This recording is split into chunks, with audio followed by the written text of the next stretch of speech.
¿Qué tal? Bienvenidos a un nuevo programa de Conociéndote. Soy Cecilia Miranda y en esta ocasión vamos a conversar con el arquitecto Manuel Cuadras. Es un arquitecto graduado en la Universidad Nacional de Ingeniería y él ha hecho toda su carrera en Europa, ha sido docente de diversas universidades en Alemania y en este caso, ha venido al Perú, nos va a contar un poco acerca de su experiencia y nos va a presentar un nuevo libro. Démosle la bienvenida. Bienvenido, Manuel, ¿qué tal? Muchas gracias. Tengo mucho gusto de estar en Lima. La ocasión es la celebración del centenario de la Facultad de Arquitectura de la Universidad Nacional de Ingeniería, que es la facultad en la que yo he estudiado y a la que le debo mucho y todo en la ciudad en la que he nacido, en la que he crecido y que igualmente me ha marcado mucho. Entonces es muy emocionante porque siento que el trabajo que he realizado y que realizo tiene que ver con esta universidad, tiene que ver con esta ciudad y ha llegado como el momento de devolverle algo a través de mi presencia aquí, de lo que le pueda decir a los estudiantes y de la presentación de este libro. Tú eres actualmente profesor de la Universidad de Kassel en Alemania. ¿Qué diferencias, más marcadas ves entre cómo se enseña la arquitectura en Europa y cómo se está enseñando la arquitectura acá? Sí, permíteme responderte a un nivel general. Todos estos países, están viviendo el mismo momento, aparentemente. Estamos todos en el año 2011, etc. Pero la situación vista en detalle sí es muy diferente, ¿no? Alemania es un país con una estructura muy consolidada, un país que ha tenido grandes vaivenes también en el siglo XX, con las grandes guerras, con mucha destrucción, etc. Pero en estos momentos Alemania es un país que está muy consolidado, un país que percibe claramente su posición, un país que identifica claramente sus problemas, sus deficiencias en el campo del abastecimiento de energía, de consumo de energía, por ejemplo, cosa que también tiene que ver con el urbanismo y con la arquitectura, como veremos, y que se dedica a trabajar estos temas de una manera bastante ambiciosa también. Por ejemplo, Alemania ha decidido prescindir de la energía nuclear hasta el año 2022, ¿no? Y sustituir la energía nuclear por energías renovables. Esas son decisiones muy valientes, y todo eso al futuro. Implica un planeamiento urbano diferente, los edificios. Todo eso implica un planeamiento urbano y también de la arquitectura, ahí donde cada casa tiene que consumir menos energía, lo cual obliga a los arquitectos, a los planificadores, o donde se debe generar menos movimientos en las ciudades para no gastar tanta energía en el campo del transporte, ¿no? Son temas como tú sientes que tienen que ver también con Lima, ¿no? Pero Lima está en otra situación.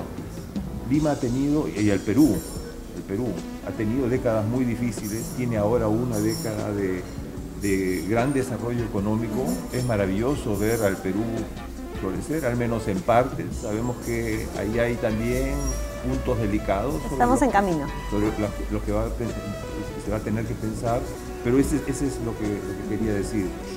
Aquí hay una serie de preguntas elementales que nos las tenemos que plantear muy conscientemente y que tenemos que enfrentar muy conscientemente.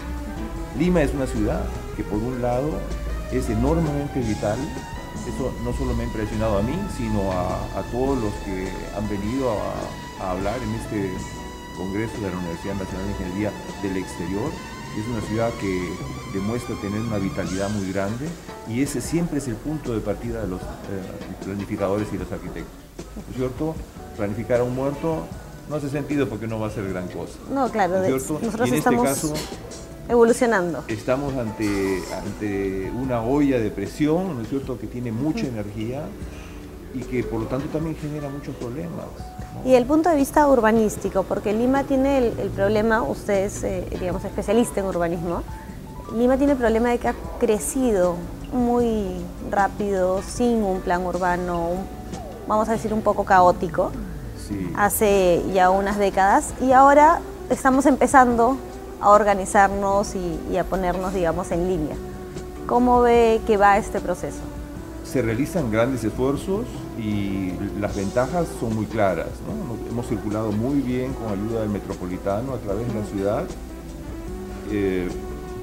digamos, a una buena velocidad, pasando pues a los autos que estaban ahí congestionados, por ejemplo en el Sanjón, ¿no? Entonces uno puede ver el lado positivo, que es el metropolitano, pero hay que ver el lado negativo, que son estos miles y miles y miles de autos consumiendo energía, parados ahí sin avanzar, ¿no? Entonces, yo creo que la planificación puede hacer mucho, pero que a la vez hay que concientizar también a los ciudadanos de que el tráfico individual no va a ser la solución del futuro. No, definitivamente. Todas las ciudades grandes es medios de transporte masivo. Claro, lo que significa renunciar a digamos, el privilegio, entre comillas, de que cada uno tenga su auto. Eso en el campo del transporte. En el campo social podríamos decir igual, no hay mucho por hacer. En el campo del equipamiento de la ciudad con áreas verdes hay mucho por hacer. Estamos creciendo y bien. Sí. Usted y bueno, otros docentes han venido acá por el centenario de la Universidad Nacional de Ingeniería y ha aprovechado y ha coincidido con presentar un libro sobre arquitectura en América Latina. Cuéntenos un poquitito al respecto. Sí, mire, acá lo tengo. Es este trabajo del que se trata, ¿no? Y caramba, yo recién lo he visto antes de ayer en la presentación. No, es un librón, o sea, ya por el volumen y todo, es algo impresionante. ¿De qué se trata? Yo he estudiado arquitectura aquí en Lima en los años 70. Hemos tenido muy buenos profesores, he tenido la suerte de tener muy buenos profesores, pero nuestros estudios también tenían una deficiencia muy grande, que era que si bien había cursos de historia de la arquitectura peruana, no hemos mirado con la profundidad necesaria lo que era nuestra arquitectura peruana en el siglo XX, ¿cierto? Y sobre todo no la hemos entendido, al menos yo he terminado los estudios con esa sensación de vacío, ¿no? Ahí donde hablábamos de arquitectura peruana lo hacíamos muchas veces de una manera anecdótica, ¿no? Como diciendo, bueno, eso es así porque nosotros somos así, o eso es así porque el arquitecto Dahmer pues estudió en Alemania y ahí se hacían las, etcétera, muy anecdótico, ¿no? Entonces tuve como mi mamá es alemana, ¿no es cierto? Entonces, y tengo gran facilidad de estar en Alemania y tuve la suerte de conseguir una beca para hacer un doctorado en Alemania, pues me pude dedicar algunos años a este tema, ¿no? A ver cómo puedo contribuir a través de un estudio a entender mejor lo que sucede en este país.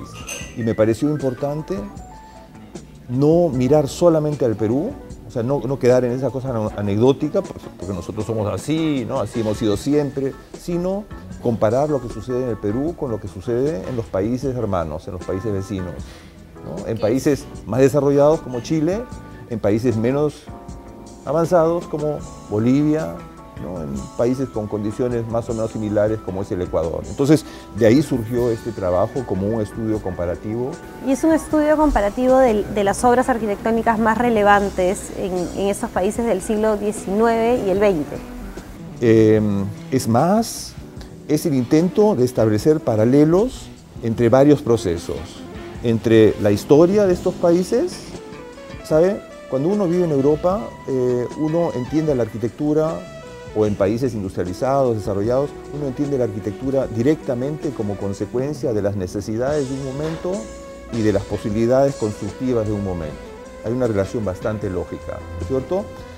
En el Perú es diferente, ¿no? En el Perú tenemos por un lado una realidad nacional, pero parte de ella es la dependencia, se traen cosas de otras partes, sean formas, sean materiales, ¿no es cierto? Entonces como que se nos arma un zafarrancho, ¿no? Nosotros no tendríamos una cocina peruana tan estupenda si estuviésemos condimentando con lo que se condimenta en los Estados Unidos o en Alemania o no sé qué o no sé dónde, ¿no es cierto? La comida peruana es excelente porque corresponde a nuestro gusto, a nuestras habilidades, pero también a nuestra papa, a nuestro camote, a nuestro pescado, etcétera, etcétera, etcétera. A nuestro ají, a nuestro rocoto, ¿no es cierto? Entonces... un poco la pregunta es, bueno, ¿y qué pasa con la arquitectura? Que es necesario descubrir dónde está la historicidad de nuestra arquitectura, ¿no? Cuando vemos la arquitectura en otras partes encontramos una relación directa entre el medio y la arquitectura. En el Perú no, eso se presenta como muy vago. Entonces es necesario ver o recapitular la historia del país y establecer relaciones con la arquitectura para entender cómo lo uno sí tiene que ver con lo otro. Luego es necesario mirar muy concretamente las ciudades a las que uno se dedica, o sea, no divagar sobre la arquitectura, sino si uno está en Arequipa, hablar sobre Arequipa y que se entienda que la arquitectura tiene que ver con ese lugar. Si estoy en Lima, no hablar del Perú, sino hablar de Lima, ¿no es cierto? Pero son realidades totalmente diferentes. Es diferente si estoy en Miraflores. Entonces, el desarrollo de las ciudades es un capítulo importante.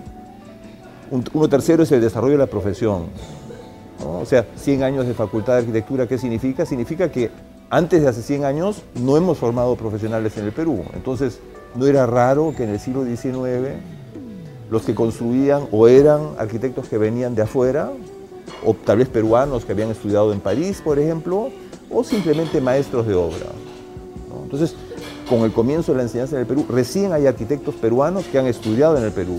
Claro, y de hecho, cómo se ejercía la profesión hace, pongamos, 90 años, es totalmente diferente a cómo se ejerce hoy día. Claro, claro. Hoy en día, por ejemplo, se practica la investigación, cosa que es muy importante, y también es algo más o menos reciente y algo muy necesario, ¿no? Que significa, pues, hay una reflexión sobre lo que hacemos, hay una autocrítica para ver, ¿no?, cómo podemos adecuar lo que hacemos los planificadores y los arquitectos para servir a la comunidad, más a las necesidades reales de esa comunidad. Y justo volviendo a ese tema, usted, como ya hemos mencionado, trabaja, tiene su estudio en Alemania, y tenemos estas dos realidades. Por un lado, la realidad de los arquitectos peruanos en este momento.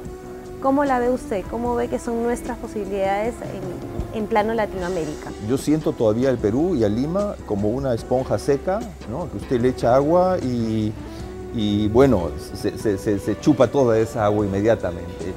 Pienso y le deseo al Perú que este desarrollo económico continúe porque se necesita mucho, ¿no es cierto? Que se logre que esté al servicio de todo el país, ¿no?, y de todos los grupos sociales, y de que llegue un momento en que haya más espacio para la reflexión. Me parece que ahora se está actuando mucho, los arquitectos tienen mucho trabajo, se construye. Y en algún momento hay que pararse también y preguntarse, bueno, pero ¿estamos yendo bien? ¿No es cierto? Lo que puede ser el interés de los que están invirtiendo, de los que están construyendo su casa, un edificio, etcétera, es también correcto para la ciudad. Entonces, ahí comienza la reflexión y yo sí le deseo mucho al Perú y a Lima que comience a darle espacio a la reflexión, porque Lima requiere, y no solamente Lima, digo Lima porque estamos ahora en Lima, porque nuestras ciudades requieren intervenciones no solamente costosas, ¿no?, complejas técnicamente, sino muy inteligentes y estrategias a largo plazo. Y que le den algo a la ciudad. Y creo que parte de ese libro, que lo ha publicado la Universidad Nacional de Ingeniería, van a poder encontrar, porque vemos un poco cómo ha sido la relación de las ciudades a la arquitectura durante estos 2 siglos, y nos puede dar un poquito más de luces de cómo debería de repente, o las críticas que hemos encontrado, cómo debería ser la relación que hay entre la arquitectura y las ciudades hoy en día. Eso es la idea, fomentar la reflexión que es necesaria, y que ayudar a los chicos, ¿no?, que están estudiando ahora, que se están preparando para servir al país, a que además de manejar su oficio, ¿no?, y desempeñarlo esto como para vivir bien de él, pues puedan orientar toda su pasión, toda su energía, de tal manera que realmente se contribuya a mejorar la calidad de la vida de los ciudadanos, porque de eso se trata, ¿no? Los arquitectos, los planificadores, estamos al servicio de la sociedad, y nuestra primer labor consiste en entender la comunidad a la que deseamos servir, y luego ver cómo la podemos ayudar. Esto suena muy fácil, suena como a una actitud política sana, pero es mucho más, porque nuestro entendimiento de la comunidad y la decisión de lo que lo que son las estrategias correctas no se realiza a un nivel político general, sino al nivel de nuestra profesión, en términos urbanísticos y arquitectónicos. Y esa es la dificultad, ¿no es Nuestro cierto? trabajo es hacer que cada día las ciudades vayan mejorando nuestro país y por ende nuestro entorno.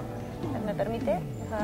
Encantado. Ese es el libro del arquitecto Manuel Cuadras, Arquitectura en América Latina, en Perú, Bolivia, Ecuador y Chile entre los siglos XIX y XX, y lo van a poder encontrar en la Universidad Nacional de Ingeniería. Que revísenlo, que de hecho va a ser una luz para todos nosotros. Muchas gracias, Manuel, por la entrevista. Encantado.